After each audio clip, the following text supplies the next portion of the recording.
girlies, I'm Angela and this is Parisienne Farm Girl. Welcome to my channel. If you never have, would you hit the subscribe button? And of course, give this video a thumbs up because that is what YouTube loves. That tells YouTube, hey, we need to share this video with other people. If you'd like to hang out during the week, you can join me on the HOMEMAKER CHIC podcast on Google or Spotify, Apple, wherever you enjoy podcasts. That's HOMEMAKER CHIC on Mondays and Thursdays. And of course, follow me over on Instagram because you and I can hang out there every day. This is the 9th episode of my Potager gardening series here on the channel. I have been outside just about every single day since the end of February, and I have to tell you, I'm feeling a little worse for the wear. I'm in the sunshine, I'm in the wind, I've been in the rain, and my hair is paying the price. So when Function of Beauty reached out to me and said, can we sponsor an episode of Potager? I said, absolutely yes. So here's what I did. I went to their website and I took their survey and I got to tell them what I was struggling with my hair. It's been dry, I want to protect the color, I want to have some anti-aging benefits, and they sent me a shampoo and a conditioner and a really delicious hair mask. If you've been following along on this channel, you know that it's very important for me that my beauty products are very low in toxins. Function of Beauty is 100% vegan, no parabens, no sulfates. I think you're going to love them as much as I do. You can do a 2 or 3 or 6 month subscription and they'll come right to your door, which means you don't even have to get out of your gardening clothes. So visit the description down below because I have a link just for you for 20% off of your first purchase. I got up early this morning and I did my hair mask. I returned a few emails. It's designed to be used in the shower, but I had a few things to do, so I got it all gooped up, sat down, and my hair feels so much softer. I've really been struggling with my hair being dry from the wind because I'm outside working all the time. You can pick your fragrance, you can pick your color, you can pick no fragrance if you want, and of course you can customize the labeling. So mine says Function of Mamas, just so my children know it's not bubble bath. This is Mama's shampoo and conditioner. Be sure to check the link in the description. Get yours, let me know what you think.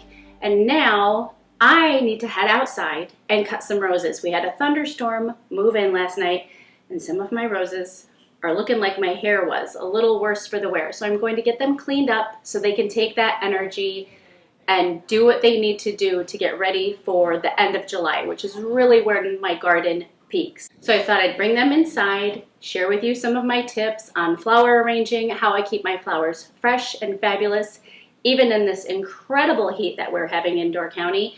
Why don't you come with me and let's take a turn in the garden.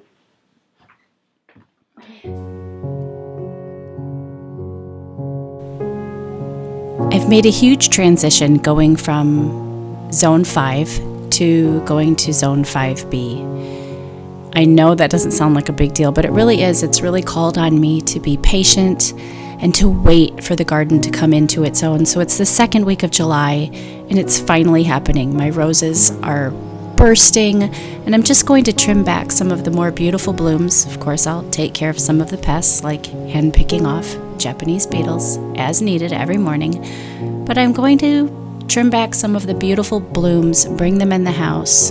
The delphinium is incredible. I'm so proud of this delphinium because as a gardener, it was the first perennial that I ever grew from seed in my greenhouse.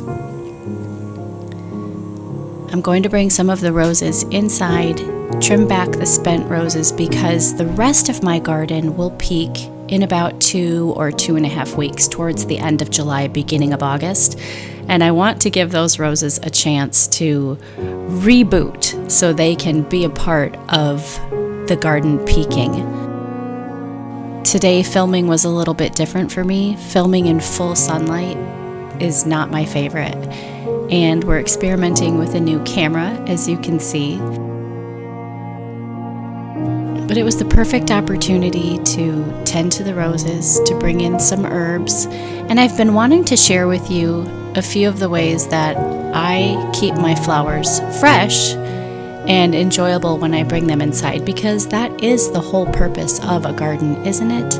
It's that therapy of having your hands in the soil and that pleasure of bringing the outdoors indoors.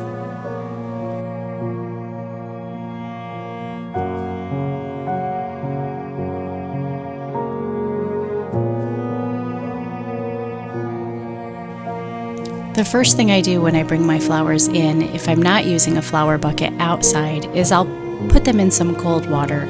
That gives me a few moments to just let them rest, and often, being a busy mom, there's something else I need to turn my attention to, whether it's a meal or a child, a load of laundry. This way they can stay hydrated and nice and cool before I get to do my arrangement.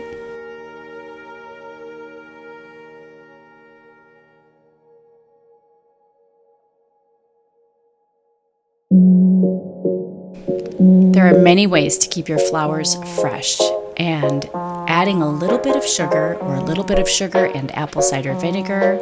You can pop an aspirin in the bottle, a dash of vodka, a little bit of soda if you're a pop drinker. All these ways will keep your flowers fresh. I always trim the leaves off of my stems that will be submerged below the water line because that helps the water from getting all nasty.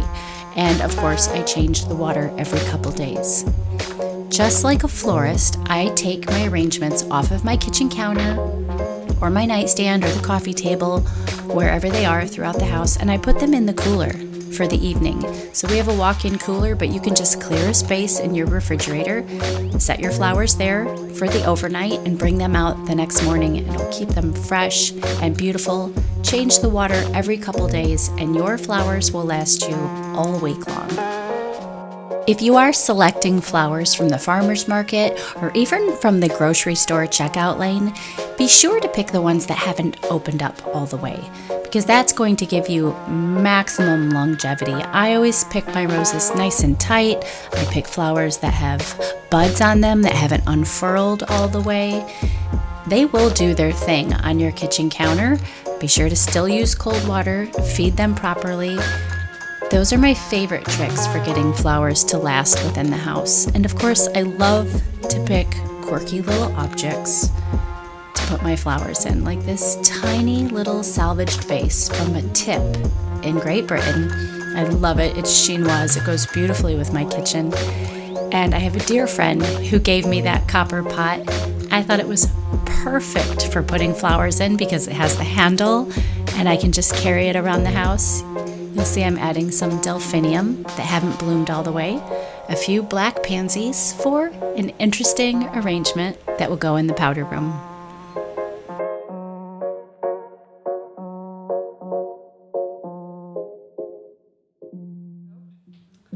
I hope you enjoyed this episode of Potager and you found a little bit more inspiration for your garden. I hope you found some useful hints on how to keep your flowers fresh and looking lovely, even in the summertime heat. Be sure to check out your Function of Beauty products in the description for 20% off. Check out this video here if you'd like to stick around, or this one right here, and make sure you've subscribed. A bientôt!